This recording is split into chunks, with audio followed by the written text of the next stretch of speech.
Dawn chorus.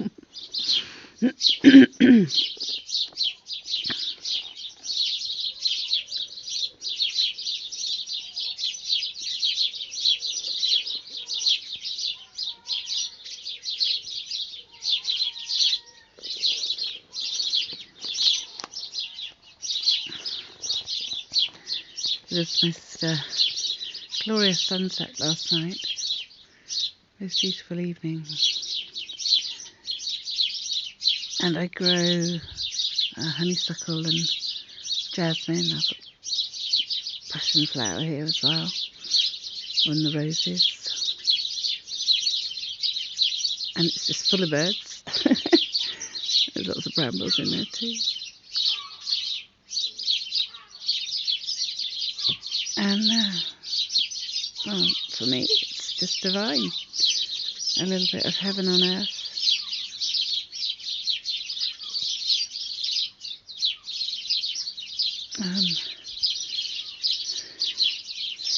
My poem, Adam and St. Agnes Eve. Oh, I can't remember what I called it. Yeah, let's grow our own paradise, grow our own foods, grow our own herbs, grow our own flowers. We can just do what we can with whatever we've got. And it's just a little bit of joy in the core of our body and cells every day when you see something growing that you've planted. It's just pure joy, for me anyway, and I think for many people. And so I try my best, do my best as best I can. That's all we can do. I love growing roses. My dad planted a rose garden for my mum. And I keep trying. But you know when you get the little pots of roses that, I plant them out. And yeah, that pink one there, that was, just one of those little small pots, small rose, and it's grown loads. It's beautiful. I tend to buy a plant rather than flowers, because then the plant's got the opportunity to live on. And those are echiums, so they're Pride Madeira. My neighbour gave me one, and it fell over, and now I've got 12. And they, I think of them like the 12 apostles. They're blocking out the view of the 5G mast, which went up earlier this year. I still need to send a scroll off, because anything that causes stress and cortisols in the body, in our bodies, is going to cause stress and illness and sickness. And I guess if it causes cortisol, it's against God, isn't it? It's against God's love. Because God's love is, I would say, always a natural endorphin. So, yeah, shall I move so you can see it? Yeah, you go. It's very close. Too close for my comfort. I'm just sort of editing on my next book. It's done. Just real final details. This is from my life cycle, which I introduced in Healing Poems for Positive Love in 2000. When did I publish it? 2012.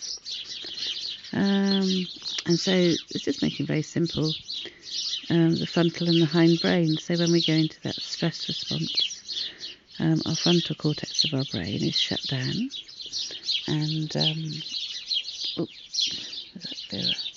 Okay, so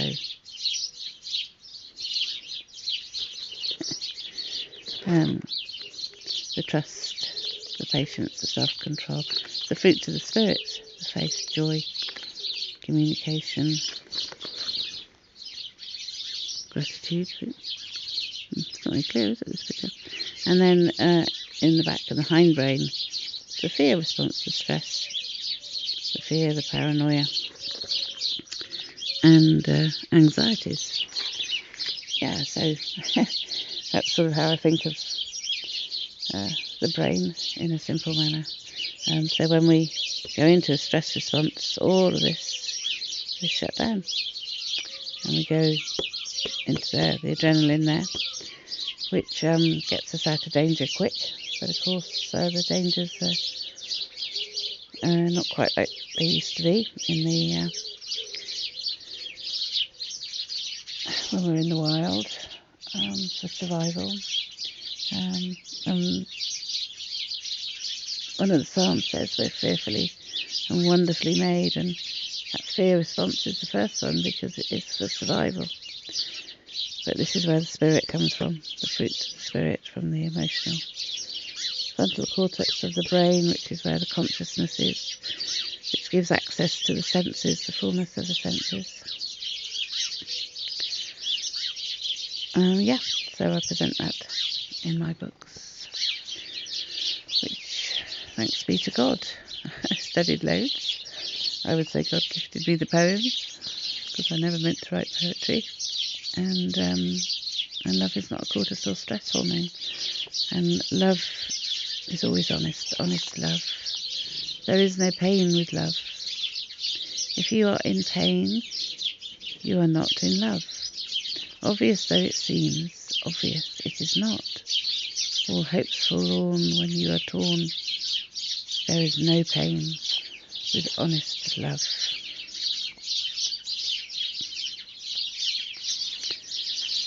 So have a beautiful, blessed day. We're looking at the state of the world, then the theme of Scripture is all being fulfilled. I follow many of the prophecy watchmen and women, and for me it makes sense, whereas looking at the way the politicians are acting, it's really not acting in the best interest of people's well-being. No, we need love. We need the laws of love, the moral and righteous laws of love, to be upheld for the health, welfare of people and children. And oh my God, the new sex education, it's for children, is what used to be classed as adult. And all I can say is no wonder they can't feel comfortable in their body and want to be something else.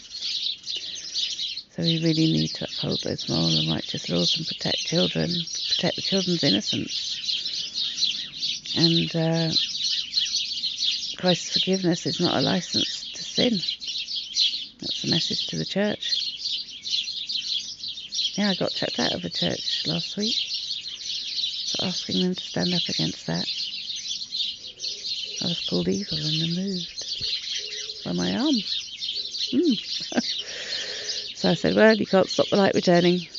And so the light will return. Jesus Christ is returning, God bless. Because there's no health and well-being without righteous and moral love.